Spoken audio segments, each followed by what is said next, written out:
You know what a season this man has had so far. Leads the country in pressures. Wow. We're going to be talking to a man that you guys have been wanting to talk to. A lot of you guys have asked me about him. None other than T.J. Jackson joins us on the show today, and we're going to get to know him well. We're going to figure out his backstory, talk about those pro football focused stats, and more. Questions about the team, I got them. We're going to keep going, guys. Stick around. This is going to be a fun episode of Locked On West Virginia.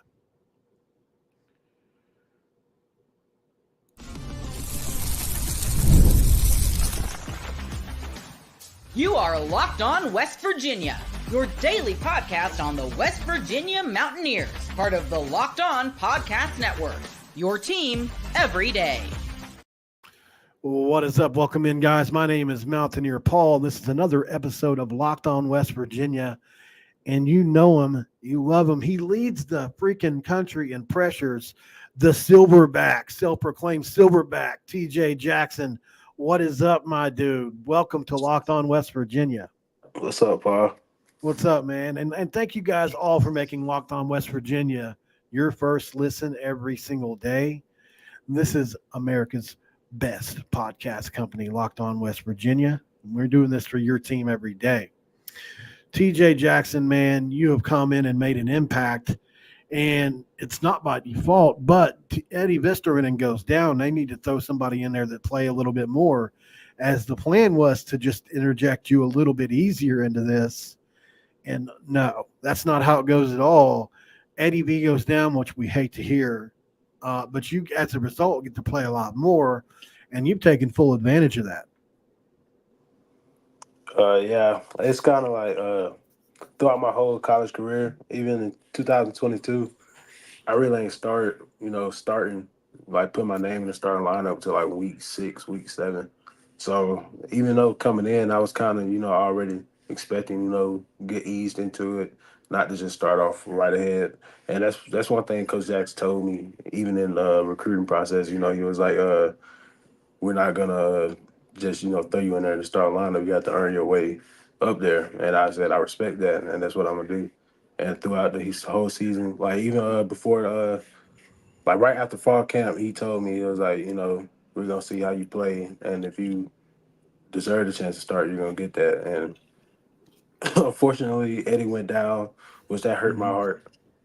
Like I didn't see it as, oh, I'm finna get more time to play now. It Right. was just like, dang, my boy Eddie, because Eddie is a great leader, is a great leader on the defensive line, and just throughout, just seeing him go down, it was like, dang, like he showed me ways to lead. Jared Houghton said, dog. Absolutely. I love that you call yourself the silverback. Is that a mentality? It's kind of something my high school coach used to always joke around with me, because I was always I was 315 pounds coming out of high school, Woo. so it was just like You done put it's just some the of that name. back on. I'm like 290 right now. Yeah, you look good, though. Yeah, appreciate it. But yeah, he was just like it's just something he called me. Like even right now, he called my little brother Big Baby Dez, because he just throw out nicknames for us, and I just kind of stuck with it. Yeah. So okay, let's move it back a little bit, man. So you were, this success isn't new to you. You were an all Sun Belt player, and looking back, man, you always thrown it back on the team or on somebody else. Where does that come from? Where does that humility come from, man? And on the side note, kind of talk about that high school, your high school days, and exactly like what kind of player were you back then? Were you highly rated coming out? What kind of offers did you have, and where did that humility come from? If you can remember all that. I really say it really came from like when I was like in ninth grade in high school. It was guys that was highly rated, going to Florida, had offers like that, and it was just very few guys to come out of my high school that really, you know, has those offers. So we thought of those guys that was like, we like, dang, like I see that. Then to see them just quit on the high school team because they felt like they was going somewhere, and really didn't do nothing once they got to college. I kind of like saw it as like, you can't take what you're getting for granted. Like, even though you are doing good at that moment, Yeah. because 2 months later, something might happen, or 2, 3 months later, you might not be playing as good, or the next season, you might not have as good a season as you had that past season. So it was really just, seeing other guys, seeing how other guys, held themselves up to that standard, and how they reacted to, the supposed fame and success. And coming out of high school, I really wasn't highly rated. I was like a 2 star, barely 3 star recruit coming out of high school. I had all Sun Belt and one American Conference, and that was Tulane. So I really wasn't, highly recruited. I was getting like P5 looks, but once they got me to the campus and, height it, check my height, they really, went down. What is your height right now? 6 foot, 6 foot 6'1". There's plenty of guys that height to play D tackle in the league. Plenty. Yeah, but like, back then, back in like Right. 2018, 2019, they wanted guys like 6'3", Yeah. big Yeah. frame, big frame guys, and I really Right. wasn't doing that. Yeah. Now everybody's moved to this version of what you guys A- flip out of a. You go Aaron from a three. Donald. Yeah, Aaron Donald, and you guys flip out of a 3-4 into a 4-2-5. Sometimes you'll be in a 3-3-5 from a 3-4. Like you guys move around, do a lot of different stuff. And athletic defensive tackles are needed for what you guys do. You guys do a lot of slants and stunts. So I mean, man, it's worked out well for you so far. What's this defense been like for you? And obviously, look at this right here. We've got it up on the screen. Most quarterback pressures, not just in the Big 12, not just in this side of in the entire country. And what's it like to see your name on a list like that? Really, just like this defense really isn't that much different than the one I ran at Troy for the past 2 years. Because if you really just know football, I would say I'm a guru at football, but I know football to the extent of my position. So Mm-hmm. to where, like, if they want me to slant, if they want me to slant right on this play, I take the information I learned at Troy and mix it with the information I learned here, and try to, critique it in my own way. And it just, really, how they coach it, I take how they coach it and make it my own way to where I could fit it into my game. Because as everybody know, I'm an undersized guy, and I just try to use my speed. And basically, when you want to slant to a gap, it's how fast you want to get to that gap. So in my head, I really just be like, how fast can I beat this offensive lineman to this gap before he try to get there and block me? Your hand fighting, just from what I've looked at, and obviously I'm not a professional coach, or I'm just a guy that really loves studying tape. But man, your hand fighting, where did you learn some of the techniques that you're using this year? Because man, you really don't let them get their hands on you. You're really good at not letting them get those mitts on you. The sack you had against Pitt, that guy had no shot. You used his leverage right against him, slapped those hands out of the way, and Eli Holstein was on the ground real quick. I really just say, like I said, I take the information I learned at Troy. My D line coach at Troy, Eric McDaniel. Yeah. Before he got there, in 22, I had no pass rush moves. Like, I used to just run past people and Yeah. just try to bull them out my way, or I'll just Right. be on block. But yeah, when he got there, he kind of like he showed me this hand fight that Muay Thai boxers do. Oh yeah. And yeah, like he really showed us like hand fighting that wrestlers do. Like, I basically take like what people do in, martial arts, and try to put it in football, because even in martial arts you got to keep people's hands off you. So I really took hone into learning how to do stuff like that. And even in high school I wrestled, so I kind of already had the idea of hand fighting. And I was also kind of, lucky. I was kind of lucky enough to be able to go through college, and the first 3, 4 years of go through high school, and the first 3, 4 years of my college experience was to go against a center like Jake Andrews. He played for the Patriots now. Oh And wow. yeah, and I was just going against him even when I was a freshman in high school. Just being able to go against guys like that throughout my whole career really, really helped me out. And then when I got up here, really going against a tackle like Wyatt. because Yeah. I never played a tackle like wide in my whole career. Somebody you just can't beat. Yeah, somebody that's just so hard to beat, and you try Yeah. your hardest, you try every move that you know, and it's just you can't do it against him. And it's just really having those reps with him, and knowing going out against other tackles, they're not him. So it's really that iron sharpen iron type of thing. It's been crazy to see, and I mean, I love the fact that you guys, because I've heard Sean, all kinds of people talk about going against Wyatt as a barometer for how much better you're getting. Hmm. So up next on Locked On West Virginia, we're going to continue to talk with TJ here. Stick around, guys. Got a quick ad read to do, and we'll be right back. Can you stick around for one more segment, TJ? Yeah. Okay. I'm going to take you off screen, do a quick ad read, and we'll bring it right back. Stick around, guys. This is Locked On West Virginia.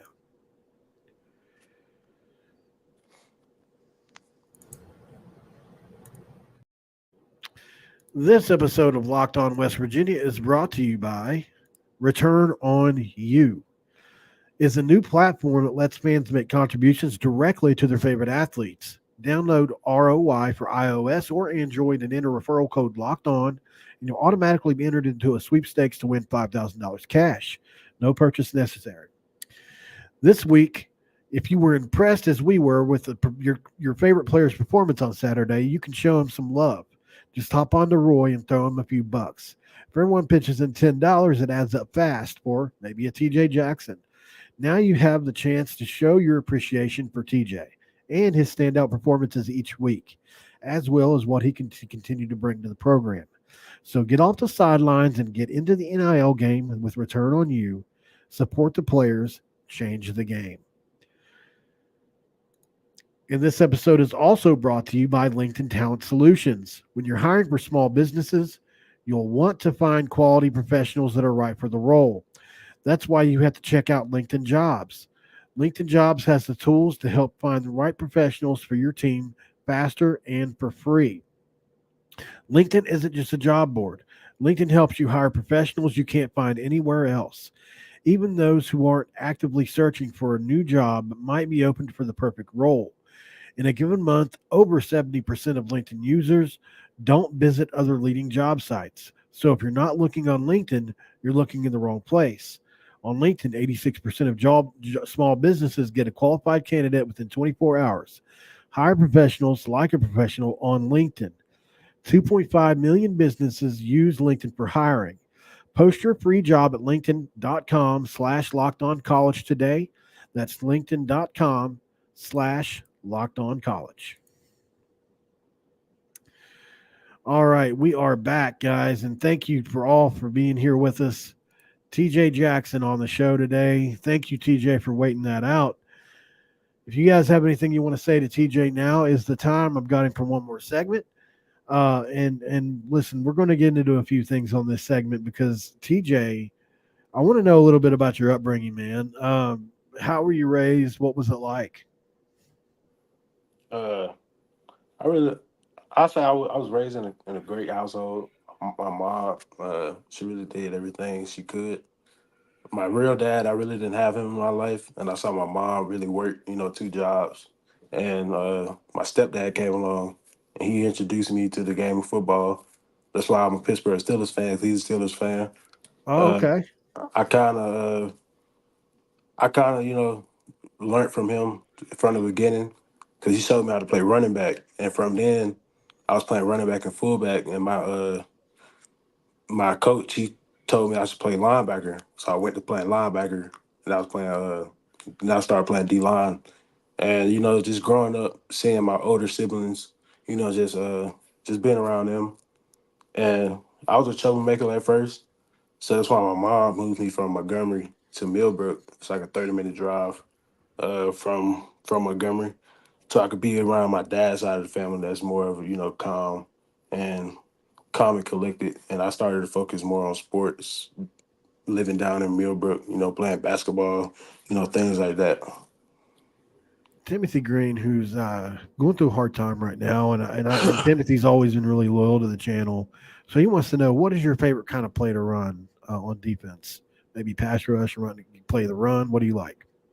Uh, I I say don't know that pass he can rush. say a specific play, Tim. Yeah, I say a pass rush situation, No.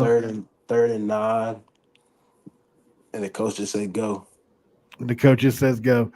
Russell says, thank you for choosing WVU, TJ. You're welcome, my man. Matthew Swanson wants to know, how have you dealt with the adversity so far this season, which there has been some?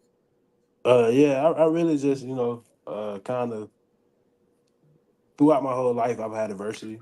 My first year in college, I got told I'll never play football again a day in my life. I had to go to 4 to 5 different doctors to Wow. get that cleared, and I had to come back the next season, prove everybody wrong. And even this season, entering the portal, uh, there was some coaches telling me that I wouldn't play here. I'll never, do that. Throughout my whole life, I was told you could go play that, but you won't be as good as you think you are. And it's Wow. just it's just really like I take, and then even like when it comes to losing, uh, at Troy we lost a couple. 2021, I think we won like 2 3 games.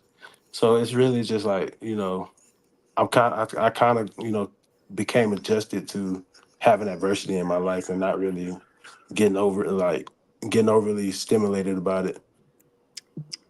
Tosh says, because of TJ and our D line, they're doing their part to keep us in games. And I wanted to ask you about that. So, man, you guys put on an absolute, and I'm not blaming anybody here, but you guys put on a clinic against Pitt. I mean, you guys beat that dude to death. Mhm. Did you come away impressed with Holstein after that game with his just fortitude? I mean, because he got beat to death in that game. I mean, yeah, you got to give it up to anybody that plays quarterback, because you got to know the play call. You got to worry about 300 pounders coming to hit you. You got to look down the field while You you guys can wore get. that offensive line out. They couldn't Yeah, block you guys. yeah, that was the game plan. We kind of scouted them. We kind of watched film, looked at the moves they were getting beat on, and we kind of we and then our coaches, we were really hot on how we played against Albany. We really didn't do that well against Albany, so Yeah. we was just kind of like yeah, we got to go get this done. Yeah. And with the secondary playing younger players, trying different things, new starters here and there, if you guys can get pressure on the quarterback at the end of the day, that helps the secondary, right? So Yeah, I think, that's really why we really don't like really playing the blame game because Pitt, everybody could blame the secondary, but also we didn't get no sacks. Uh, and I mean not Pitt, Penn State. Uh, yeah. Against Pitt, that last drive we could have sacked them or even got a pressure on them, but we didn't. And it's everything ties together.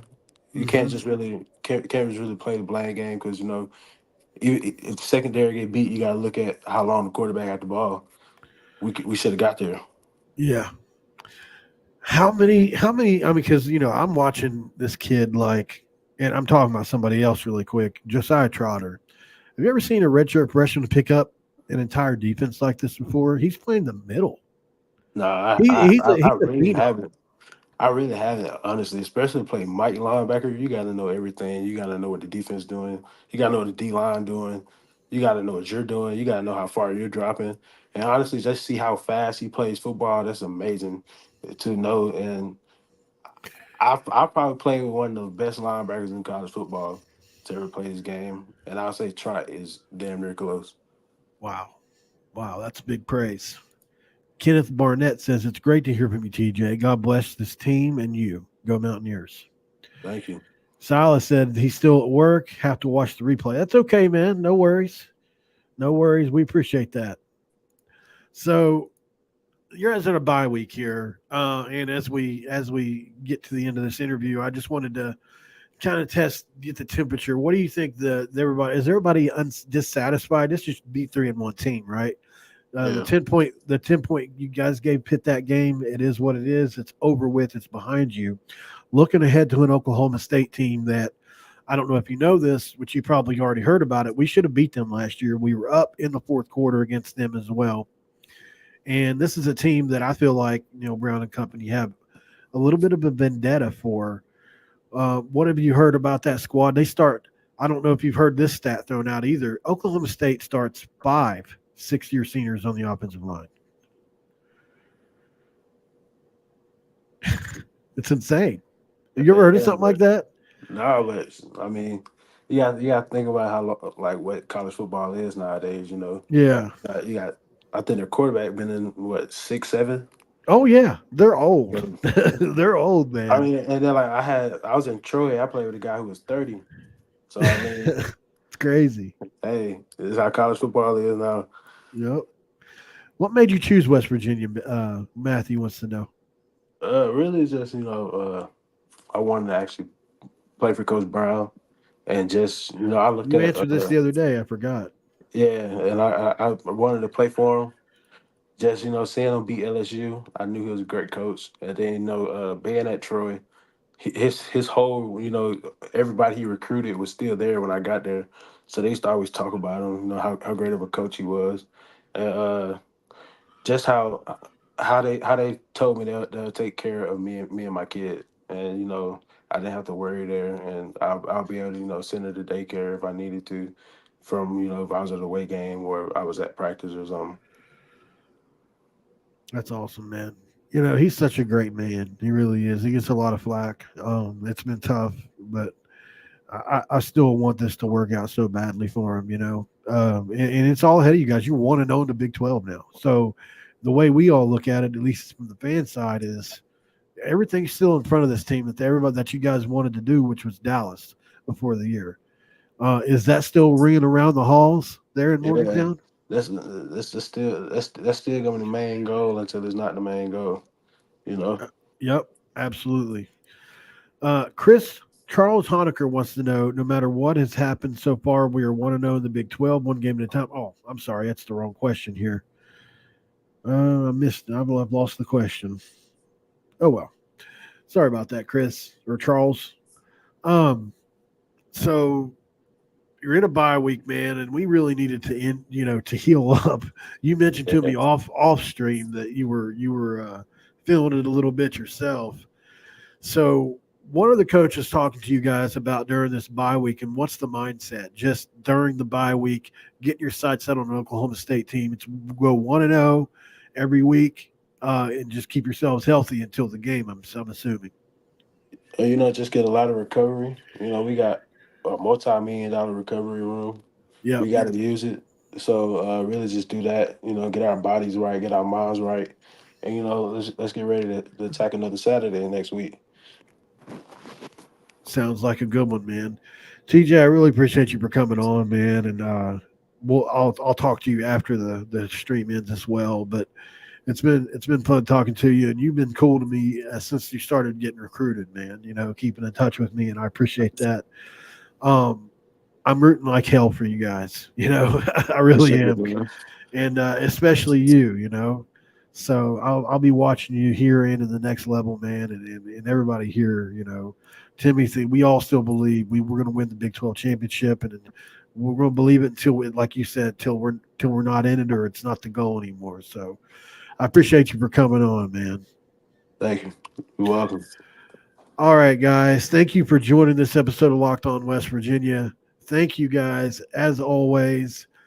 Don't forget, though, before we get off here, I got to mention your second listen of the day should be Locked On College Football. From NIL deals to never-ending conference realignment rumors, Spencer McLaughlin gets you ready for an exciting season on the gridiron. Find Locked On College Football on YouTube or wherever you listen to your podcasts. All right, guys. We'll talk to you next time. Until then, we're out.